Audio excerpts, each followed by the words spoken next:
हरे कृष्णा, राधे राधे, हर हर महादेव, ओम नमः शिवाय। आप सभी का दिन शुभ हो और मंगलमय हो। अब तक की हमारी सभी कथाएं प्रेम पूर्वक सुनने के लिए आप सभी का हृदय से धन्यवाद। आज दिनांक 18 फरवरी और दिन है बुधवार। आज आप सुनने जा रहे हैं फागुन मास महात्मों के 17वें दिन की यह पावन कथा। श्री राम जी विनम्र भाव से कहने लगे, भगवान आपने जिन जिन पवित्र तीर्थों का दर्शन किया उन सब में सबसे श्रेष्ठ और उत्तम तीर्थ कौन सा है, कृपया मुझे बताइए। सीता जी के अपहरण के पश्चात मैंने अनेक ब्रह्मा राक्षसों का वध किया। उन कर्मों से उत्पन्न पापों की शुद्धि के लिए आप मुझे किसी ऐसे तीर्थ के बारे में बताइए जो उत्तम से भी उत्तम हो। तब महर्षि वरिष्ठ ने अत्यंत करुणामय स्वर में बोले, श्री राम, गंगा, नर्मदा, ताप्ती, यमुना, सरस्वती, गंडकी, गोमती और पूर्णा से ये सभी नदियाँ अत्यंत पवित्र और परम पावन हैं। इन सब में नर्मदा और त्रिपतगामिनी भी गंगा जी की विशेष रूप से श्रेष्ठ मानी गई है। हे रघुनंदन, श्री गंगा जी तो केवल दर्शन मात्र से ही मनुष्य के समस्त पापों को भस्म कर देती हैं। कलयुग में नर्मदा जी का केवल दर्शन करने से ही 100 जन्मों के पाप नष्ट हो जाते हैं। उनके निकट जाने से 300 जन्मों के पाप समाप्त हो जाते हैं, और यदि कोई श्रद्धा पूर्वक उनके जल में स्नान कर ले तो 1000 जन्मों के पाप नष्ट हो जाते हैं। नर्मदा जी के तट पर जाकर यदि कोई व्यक्ति संग, मूल आदि फल से भी एक ब्राह्मण को भोजन कराता है तो उसे करोड़ों ब्राह्मणों को भोजन कराने के समान फल प्राप्त होता है। जो मनुष्य 100 योजन दूर से भी श्रद्धा से गंगा जल का उच्चारण करता है वह समस्त पापों से मुक्त होकर भगवान विष्णु के लोक को प्राप्त होता है। फागुन अथवा चैत मास के अंत में अमावस्या तिथि को भाद्रपद और आश्विन मास के कृष्ण पक्ष की में गंगा जी के तट पर जाकर जो मनुष्य स्नान, पितरों का तर्पण और पिंडदान करता है वह अक्षय फल का भागी बन जाता है। ताप्ती नदी का केवल स्मरण करने मात्र से ही महापापियों के भी 7 गोत्रों का उद्धार हो जाता है। यमुना जी में स्नान करने से सभी पापों से मुक्त हो जाता है, और यदि वह महापापों से युक्त भी हो तो भी परम गति को प्राप्त करता है। कार्तिक पूर्णिमा के दिन जब कृतिका नक्षत्र का शुभ योग है उस समय जो सरस्वती नदी में स्नान करता है वह गरुड़ की पीठ पर विराजमान होकर देवताओं की मुख से अपनी स्मृति सुनने हुए वैकुंठ धाम हो जाता है। जो कार्तिक मास में प्राची सरस्वती के जल में स्नान भगवान प्राची माधव की स्तुति करता है वह परम गति को प्राप्त होता है। गंडकी, जिसे नारायण भी कहा जाता है, उसे पूर्ण नदी में स्नान करके यदि कोई शालिग्राम शिला की पूजा करता है तो उसका पुण्य जन्म नहीं होता, अर्थात उसे मोक्ष प्राप्त होता है। जो द्वारिका में निवास करने वाले श्री कृष्ण के समीप गोमती नदी की लहरों में स्नान करता है वह चतुर्भुज रूप धारण कर वैकुंठ धाम में आनंद का अनुभव करता है।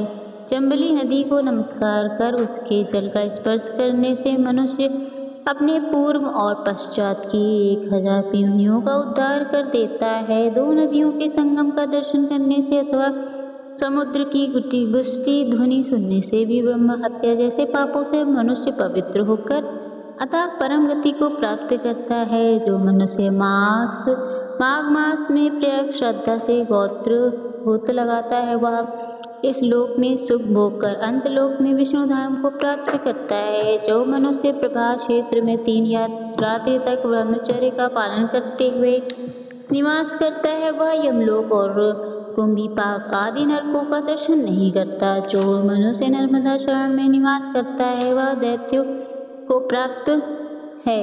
हे रघुनंदन, जो व्यक्ति कुरुक्षेत्र में चंद्र ग्रहण या सूर्य ग्रहण के अवसर पर स्नान करके स्वर्णदान करता है उसका इस लोक में पूर्ण जन्म नहीं होता। जो मनुष्य पर कपिला गौ का स्पर्श कर दान देता है वह कामधेनु गायों के निवास रूप ऋषि लोक को प्राप्त होता है। जो वैशाख मास में उज्जैनी पुरी में शिप्रा नदी में जल में स्नान करता है, वह अपने सहस्त्र पूर्वजों को घोर रोगों से नरक से मुक्त कर देता है।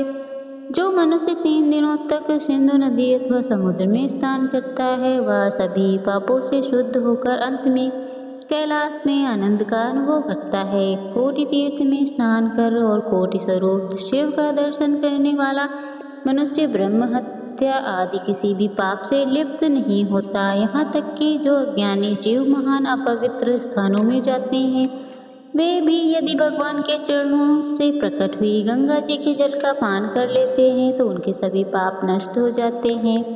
जो मनुष्य सूर्योदय के समय वेद नदी में स्नान करता है, वह समस्त रोगों से मुक्त होकर उत्तम सुख का भागी बनता है। हे रघुनंदन, प्रातः सभी तीर्थों में स्नान, जलपान या गोता लगाने से मनुष्य के पाप सहज ही नष्ट हो जाते हैं। और सभी तीर्थों में सबसे उत्तम तीर्थ धर्मार्थ कहा गया है, क्योंकि ब्रह्मा विष्णु और शिव आदि देवताओं ने पूर्व काल में सर्वप्रथम इसी तीर्थ की स्थापना की थी। समस्त वनों और तीर्थों में विशेष रूप से धर्मार्थ से बढ़कर भोग और मोक्ष देने वाला दूसरा कोई तीर्थ नहीं। स्वर्ग के देवता भी धर्मार्थ में निवास करने वाले मनुष्यों की प्रशंसा किया करते हैं। हे श्री राम, जैसे द्वारिका, काशी और त्रिशूलधारी शिव जी तथा भैरव मुक्ति प्रदान करने वाले माने गए हैं, उसी प्रकार धर्मण ने भी मोक्ष प्रदान करने वाला एक अत्यंत उत्तम और पावन तीर्थ है। यह दिव्य वचन सुनकर महाधनुधर श्री रामचंद्र जी अत्यंत प्रसन्न हुए। उनके हृदय में उस पुण्य भूमि के दर्शन की तीव्र इच्छा जागृत हो उठी। उन्होंने माता सीता जी और अपने प्रिय भाइयों के साथ तीर्थ यात्रा पर प्रस्थान करने का निश्चय किया। उनके पीछे कपीश्वर, हनुमान जी, माता कौशल्या, माता सुमित्रा और माता कैकेयी भी चली। लक्ष्मण, भरत सेना सहित शत्रुघ्न, अयोध्या के अन्य निवासी, असंख्य प्रजाजन और इस पावन यात्रा पर सम्मिलित हुए। तीर्थ यात्रा की समस्त विधियों का विधि पूर्वक पालन करने के उद्देश्य से घर से प्रस्थान करते हुए राजा श्री राम ने अपने कुल गुरु और आचार्य महर्षि वशिष्ठ जी से विनम्रता पूर्वक पूछा कि हे मुनि, यह तो बड़े आश्चर्य की बात है कि आदिकाल में पहले धर्म क्षेत्र प्रकट हुआ, फिर द्वारिका धर्म क्षेत्र की उत्पत्ति कब और किसने समय में हुई, कृपया यह भी बताइए। वशिष्ठ जी शांत स्वर में बोले, हे महाराज, मैं यह निश्चित रूप से नहीं जानता यह क्षेत्र कितने समय से प्रकट है, परंतु दीर्घ आयु लोमश ऋषि और जामवान यह रहस्य को अवश्य जानते होंगे। इतना निश्चित है कि शरीर में जो अनेक जन्मों और जन्मांतरों के पाप संचित हो जाते हैं, उन सभी पापों का उत्तम प्रायश्चित धर्म क्षेत्र में ही माना गया है। गुरुदेव वशिष्ठ इन वचनों को सुनकर श्री राम जी ने वहां जाने का दृढ़ संकल्प कर लिया और यात्रा सभी की विधियों का पालन करते हुए आगे बढ़ने की तैयारी की। फिर वशिष्ठ जी को अग्रभाग में रखते हुए महामंडल राजाओं और सामंतों के साथ पुरुष चरण विधि पूर्ण कर श्री राम उत्तर दिशा की ओर प्रस्थान किए। आगे बढ़ते हुए वह पश्चिम दिशा की ओर मुड़ गए। गांव से गांव, देश से देश और वन से वन पार करते हुए वह निरंतर आगे बढ़ते चले गए। सेना के साथ हजारों हाथी, घोड़े, करोड़ों रथ, विविध वाहन और असंख्य सेविकाएं भी यात्रा में सम्मिलित थी। जो श्री रघुनाथ जी स्वयं हाथी पर विराजमान थे, वे विभिन्न देशों को देखते हुए मार्ग में मिलने वाले लोगों के प्रति मैत्री भाव प्रदर्शित करते हुए आगे बढ़ रहे थे। उनके ऊपर श्वेत छत्र तना हुआ था और उनके पीछे सुंदर चवर डुलाया जा रहा था। यात्रा के 10वें दिन श्री राम जी उस परम पवित्र और उत्तम धर्म क्षेत्र में पहुंच गए। उस क्षेत्र के समीप मांडलिकापुर नामक स्थान को देखकर श्री राम जी ने अपनी सेना वहीं रात्रि विश्राम किया। वहीं उन्हें ज्ञात हुआ कि धर्मा इस समय निर्जन और जाड़ हो चुका है, वह अत्यंत भयानक प्रतीत होता है। वहाँ बाघ और शेर विचरण करते हैं, यक्षोर या राक्षस भी निवास करते हैं। धर्मण ने अब केवल एक घना जंगल मात्र रह गया है।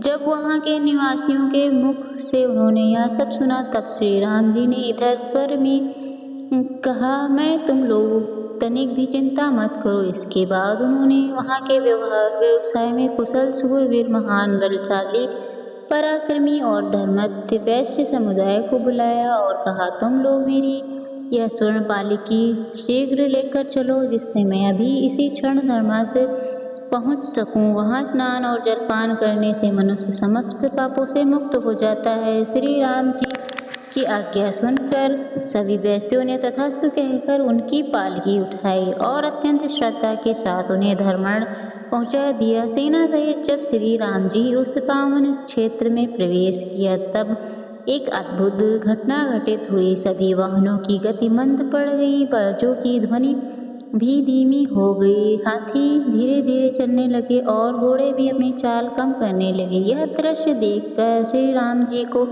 अत्यंत आश्चर्य हुआ। उन्होंने विनम्रता पूर्वक अपने गुरु वरिष्ठ जी से पूछा, हे मुनिवर, यह क्या रहस्य है? अचानक सभी वाहनों की गति मंद क्यों हो गई? यह तो अत्यंत विचित्र प्रतीत होता है।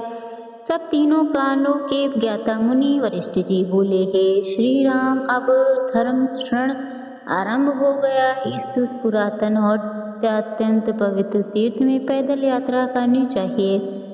ऐसा करने से पीछे आने वाली सेना को भी सुख और शांति प्राप्त होगी। गुरु वचन को सिर झुकाकर स्वीकार करते हुए श्री राम जी सेना सहित पैदल चलने लगे। आगे बढ़ते बढ़ते वे मधुवासन नामक परम पावन ग्राम में पहुँचे। महागुरु वरिष्ठ जी द्वारा बताई गई पद्धतियों के अनुसार विविध उपहारों के साथ प्रतिष्ठा विधि द्वारा मंत्रिकाओं और विधि पूर्वक पूजन किया गया। इसके पश्चात श्री राम जी सुवर्ण नदी के दक्षिण तट पर स्थित हरित क्षेत्र का निरीक्षण करने गए। वहां उन्होंने भ्रमण किया, विविध स्थलों का अवलोकन किया और यज्ञ के योग अनेक पवित्र स्थानों को देखा। उस समय रघुनाथ जी धर्म का स्थान सूक्ष्म निरीक्षण कर स्वयं को धन्य माना। इसके बाद उन्होंने सुवर्ण नदी के उत्तर तट पर सैनिकों को उतारा और स्वयं उस क्षेत्र में घूमने लगे। वहां के समस्त तीर्थों और देव मंदिरों में जाकर श्री राम जी ने शास्त्रों में वर्णित सभी कर्मों को विधि पूर्वक संपन्न किया। उन्होंने अत्यंत श्रद्धा और भक्ति के साथ अपने पितरों का विधि पूर्वक श्राद्ध भी किया। स्थायी के लिए व्यास कोण में सुवर्ण नदी के दोनों तटों पर उन्होंने श्री रामेश्वर और कामेश्वर की स्थापना की। इन सभी धार्मिक विधियों और कर्मों का पूर्ण पालन करने के पश्चात श्री राम जी अपनी पत्नी सीता जी के साथ उसी नदी के तट पर रात्रि विश्राम करने लगे। रात गहराती गई, आधी रात का समय हुआ। समस्त सेना और जन समूह निंद्रा में लीन हो गए, परंतु धर्मवत्सल श्री राम जी अकेले ही जागते रहे। उसी समय उन्हें किसी स्त्री के करुण क्रंदन की ध्वनि सुनाई दी। वह स्त्री अत्यंत वेदनापूर्ण शब्दों में विलाप कर रही थी। उसका रोना मानो रात के सन्नाटे को चीर रहा था। उसकी वाणी में ऐसी करुणा थी मानो कोई कुरी की भांति विलाप कर रही हो। यह सुनते ही श्री राम जी तत्काल गुप्तचर भेजकर उस स्त्री का निरीक्षण करने का आदेश दिया। उसे ढूंढा। करुणाजनक स्वर से रोते हुए उस व्याकुल स्त्री को देखकर भगवान श्री राम जी के दूत पूछने लगे, सुंदरी, तुम कौन हो? देवी हो या फिर दानवी? तुम्हें किससे भय पहुंचाया? किसने तुम्हारा धन लूट लिया है जिससे तुम व्याकुल होकर बार बार इतने कठोर शब्दों का उच्चारण कर रही हो? सच सच बताओ, राजा श्री राम तुम्हारा समाचार पूछ रहे हैं। तब वह स्त्री कहने लगी कि दूतों, अपने स्वामी को ही मेरे पास भेज दो, जिससे मैं अपने मानसिक दुखों को उनसे कह सकूं, शांति मिले। बहुत अच्छा कहकर दूत वहां से लौट गए। फिर उन्होंने भगवान श्री राम के पास जाकर सारी बात कही। दूत कहने लगे कि हे प्रभु, उस स्त्री ने कहा कि श्री राम जी की ही मेरे दुख का निवारण कर सकते हैं, इसलिए तुम्हारा कल्याण और तुम उन्हीं को भेजो। यह सुनकर श्री राम जी तुरंत वहां गए और दुख से व्याकुल हुई उस अबला को देखकर वह स्वयं ही दुखी हो गए। उस समय उन्होंने दोनों हाथ जोड़कर उससे पूछा कि तुम कौन हो? किसकी पत्नी हो? किसने तुम्हें दुखी करके इस निर्जन वन में निकाल दिया? क्या कारण है? या फिर किसी ने तुम्हारा धन लूटा है? या असल बातें मुझसे बताओ उनके इस प्रकार पूछने पर उस स्त्री ने मधुर वाणी में प्रेम पूर्वक श्री राम जी की स्तुति की और कहा, परमात्मा आप सनातन परमेश्वर और सबका दुख हरने वाले हैं। जिसके लिए आपका अवतार हुआ है वह कार्य तो आपने पूरा कर लिया। रावण, कुंभकर्ण, नाद, खरदूषण, श्री शिला, मरीच और अक्षय कुमार आदि असंख्य भयानक राक्षसों को आपने युद्ध में परास्त किया। लोकेश मैं आपकी उत्तम कीर्ति का वर्णन कर सकती हूँ। तब साक्षात ब्रह्मा जी भी आपकी नाभि से प्रकट कमल से उत्पन्न हुए और जैसे वट के बीच में महान वट वृक्ष की स्थिति मानी गई है, उसी प्रकार उन्होंने इस संपूर्ण विश्व को आपके उदर में विराजमान देखा है। हे प्रभु, संसार में राजा और आपकी माता कौशल्या धन्य है। जिनकी कोख से आप प्रकट हुए हैं वह कुल धन्य है। वह कुल धन्य है जिसमें आप स्वयं हैं। वह अयोध्या नगरी धन्य है जिसे आपके जन्मभूमि होने का गौरव मिला। वे लोग धन्य हैं जो आपकी शरण में रहते हैं। वह महर्षि वाल्मीकि धन्य है जिन्होंने मुख्य ब्राह्मणों के लिए अपनी बुद्धि से भावी रामायण की रचना की थी। आपके द्वारा यह कुल अत्यंत पवित्र हो गया। प्रभु लोक में जो साधारण राजा होता है उसे भी सब लोग भगवान से विष्णु का अंश समझते हैं, परंतु आप तो रमणीय गुणों से सुशोभित स्वयं ही साक्षात विष्णु हैं। लोकहित का कोई भी कार्य जिसे करने के विचार करके आपने यह अवतार लिया, करते समय आपके मार्ग में कभी कोई विघ्न बाधा न आए। इस प्रकार स्तुति करके वह स्त्री श्री राम जी से कहने लगी, हे रघुनंदन, आप जैसे स्वामी रहते हुए मैं बहुत लंबे समय से सोनी हो रही हूँ। यह आपका ही दोष है। आप मुझे धर्म रण की आदि देवी ही समझिए। आज 12 वर्ष हो गए और मैं यहीं दुख में डूबी रहती हूँ। महात्मे, आज से यहाँ की निर्जम होता है यह सूनापन दूर कीजिए। इस तीर्थ में निवास करने वाले ब्राह्मण लोहासुर के भय से सब दिशाओं में भाग गए हैं। उन्हीं के साथ सभी वैश्य भी दुखी होकर अलग अलग जगहों में चले गए हैं। यद्यपि देवताओं ने यहाँ आक्रमण करके उस महामायावी दुर्ज और दुदैत्य को मार डाला, फिर भी उसके भय से अत्यंत शकित रहने वाले शिव अब तक जो यहाँ से गए वह लौटकर कभी नहीं आ रहे। 12 वर्ष बीत गए। यहाँ का हर घर अनाथ की तरह सुनसान पड़ा है। जिस बावली में स्नान और दान करने के लिए हमेशा तत्पर लोगों की भीड़ लगी रहती थी, उसी में अब सुअर कूदा करते हैं। जहाँ ब्राह्मण लोग निरंतर सामवेद का गान करते थे, वहाँ अब सियारिन के अत्यंत भयंकर शब्द सुनाई देते हैं।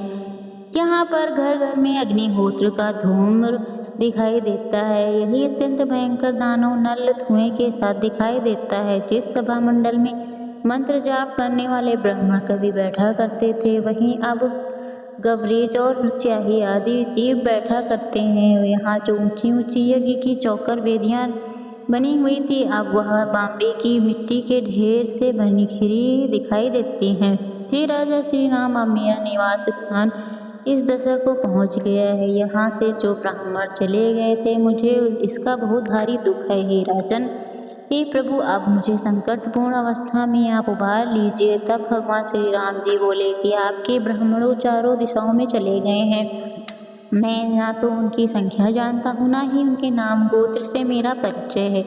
इसलिए उनकी जाति और गोत्र के विषय में आप यथार्थ रूप से मुझे बताइए, जिससे मैं उनको सबको यहाँ लाकर अपने अपने स्थान पर बसा सकूं। तब श्री माता कहने लगी, हे राजन, ब्रह्मा, विष्णु और शिव जी ने यहाँ स्थापित किया था। वेदों के पारंगत विद्वान ब्राह्मण 18,000 की संख्या में यहाँ पर रहा करते थे।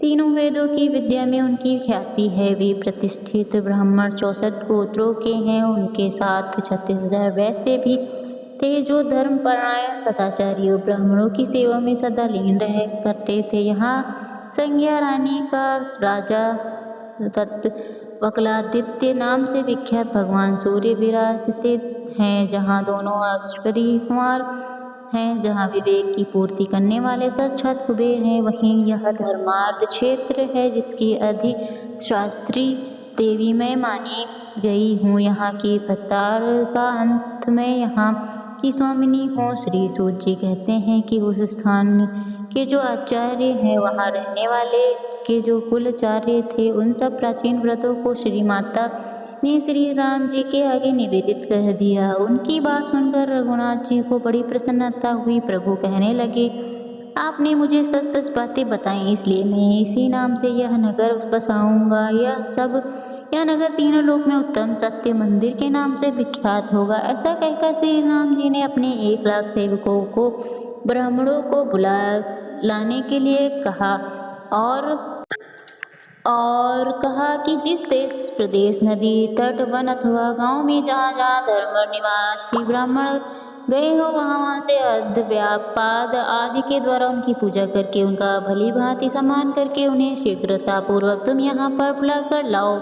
मैं तभी यहाँ पर भोजन करूँगा जब उन श्रेष्ठ ब्राह्मणों के दर्शन कर लूँगा। प्रभु का यह आदेश सुनकर उनकी आज्ञा पाकर सभी दूर दिशाओं में तुरंत ही चले गए। उन्होंने सभी ब्राह्मणों को सबका पूजन किया, उन सभी ब्राह्मणों की स्तुति की। विनय युक्त बर्ताव करते हुए श्री राम जी का यह अनुरोध सुनकर उन सबको धर्म चलने के लिए आमंत्रित किया। जिसके बाद वे सभी वेद शास्त्र परायण ब्राह्मण सेवकों के साथ वहां जाने को तत्पर हुए और बड़े आदर पूर्वक श्री राम जी के पास गए। उन्हें देखकर दशरथ नंदन महाराज श्री राम जी के अंगों में हर्ष से रोमांच हो गया। उन्होंने अपने आप को कृतार्थ माना। वे बड़ी तेजी से उठकर पैदल ही उनकी आवागनी के लिए उनके सम्मान के लिए गए। धरती पर घुटने टेक कर आनंद के आंसू बहाते हुए दोनों हाथ जोड़कर बोले, हे पवित्र ब्राह्मणों, मैं ब्राह्मण के ही प्रसाद से लक्ष्मीपति हूँ, ब्राह्मण के ही प्रसाद से धनवती हूँ, ब्राह्मण के ही प्रसाद से मैं जगतपति हूँ, ब्राह्मण के ही प्रसाद से मेरा नाम राम है। श्री राम जी के ऐसा कहने पर वे ब्राह्मण बड़े प्रसन्न हुए। उन्होंने जय जयकार और के आशीर्वाद से उनकी द्वारा आदर सम्मान सत्कार और स्तुति करने लगे। दंडवत प्रणाम करके उन्होंने स्तुति की। इसके बाद हाथ जोड़कर उनके चरणों की वंदना की। फिर विचित्र प्रकार के आसन और सोने के आभूषण आदि उन्हें समर्पित किए। अंगूठी यद्यपि और कानों की कुंडली, इतना ही नहीं उन्होंने तरह तरह के रंगों वाले 101 गाय भी थी जो बछड़े वाली थी और जिनके धन घड़ी के समान थी। उनकी पीठ पर वस्त्र उड़ाया गया, गले में घंटे बंधे थे, सोने से और कुछ चांदी से मढ़े गए थे। उनका पीछे का भाग ताम्र घात पात्र से सजा हुआ और दूध सोने के हर गाय के साथ एक कांसे का पात्र। इतना सब कुछ करने के बाद भगवान श्री राम उन ब्राह्मणों से कहने लगे, हे ब्राह्मण, आज मैं श्री माता जी की आज्ञा से इस तीर्थ का जीव उद्धार करूंगा, अर्थात इसे फिर से बसाऊंगा, जो आप सभी के जाने से सुना हो गया था। आप तो इस काम के लिए मुझे आज्ञा दीजिए। मेरा दिया हुआ उतारता हुआ और अपात्र लोहपिंड के समान केवल डुबोने वाला होता है। ब्राह्मणों केवल जाति मात्र से ब्राह्मण नहीं होता, बल्कि उसके साथ साथ ब्राह्मण उचित कार्य से भी होना चाहिए। संसार में क्रिया बलवती होती है, कर्महीन ब्राह्मणों को दान देने से फल कहाँ मिल जाएगा। इस कारण सत्यवादी ब्राह्मण ही परम पूजनीय माने गए हैं। अब यज्ञ कार्य प्रारंभ होने वाला है, इसमें आप लोग सदा कृपा कीजिए। तब वह सब ब्राह्मण आपस में मिलकर विचार करने लगे। उनमें से कुछ ब्राह्मणों ने श्री राम जी से इस प्रकार कहा कि हे रघुनंदन, अब आप सब शालीनशीलो वृत्ति से जीविका चलाने वाले हैं। पूर्ण संतोष का आश्रय लेकर धर्मानुसार नहीं चाहिए। राजा का प्रतिगमन कुछ लेता भी है, इसलिए हम सदा हे बालकृति उन ब्राह्मणों में से कुछ एक ही हित व्रत वाले हैं, जो दिन में केवल एक भारी भोजन किया करते थे, कुछ अमृत वृत्ति से रहते थे, अर्थात जो भी बिना मांगे सहज रूप में अध्ययन, अध्यापन, दान तथा प्रतिगृह में संलग्न वे ब्राह्मण ब्रह्मा, विष्णु और शिव जी इन तीनों मूर्तियों द्वारा स्थापित किए हुए थे। सबके स्वभाव और गुण अलग अलग थे। तब उनमें से कुछ ब्राह्मण इस प्रकार बोले, रघुनंदन, हम लोग ब्रह्मा, विष्णु और शिव जी इन तीनों स्वरूपों की आज्ञा लिए बिना कैसे स्वीकार करें। जब तक ब्रह्मा, विष्णु आदि देवताओं के स्वयं नहीं कहा, तब तक हमने किसी का ताबूत अर्थात पान तक स्वीकार नहीं किया। ऐसा सुनकर श्री राम जी ने महात्मा वरिष्ठ जी से परामर्श किया। आपने गुरु के साथ ही उन्होंने ब्रह्मा, विष्णु और शिव जी की आदि कथाओं देवताओं का स्मरण किया। स्मरण करते ही सब देवता वहीं पर आ पहुँचे। उनके विमानों की पंक्ति कोटि कोटि के सूर्य के समान प्रकाशित हो रही थी। इस श्री राम जी ने बड़ी प्रसन्नता के साथ उन सबका यथा योग्य पूजन किया और सारा वृत्तांत निवेदित करते हुए वचन सुनकर वे ब्राह्मण तीनों मूर्तियों को प्रणाम करके प्रसन्नता से भर गए। उनका मनोरथ सफल हो गया, अर्थात अर्घ पाग आदि की विधि से श्रद्धा पूर्वक पूजन किया। तब ब्रह्मा विष्णु और शिव जी ये तीनों देवता क्षण भर विश्राम करके विनय पूर्वक हाथ जोड़कर खड़े हुए और भगवान श्री राम जी से बोले, सूर्य वंश विभूषण, हे श्री राम, आपने देवद्रोही रावण आदि राक्षसों का जो संहार किया उससे हम अत्यंत प्रसन्न हैं। आप इस महान स्थान का उद्धार कीजिए और महान श्रेयस की प्राप्ति कीजिए। देवताओं की आज्ञा पाकर दशरथ नंदन श्री राम जी अत्यंत प्रसन्न हुए और ब्रह्मा आदि देवताओं के समीप जी उद्धार का कार्य प्रारंभ कर दिया। धन्यवाद।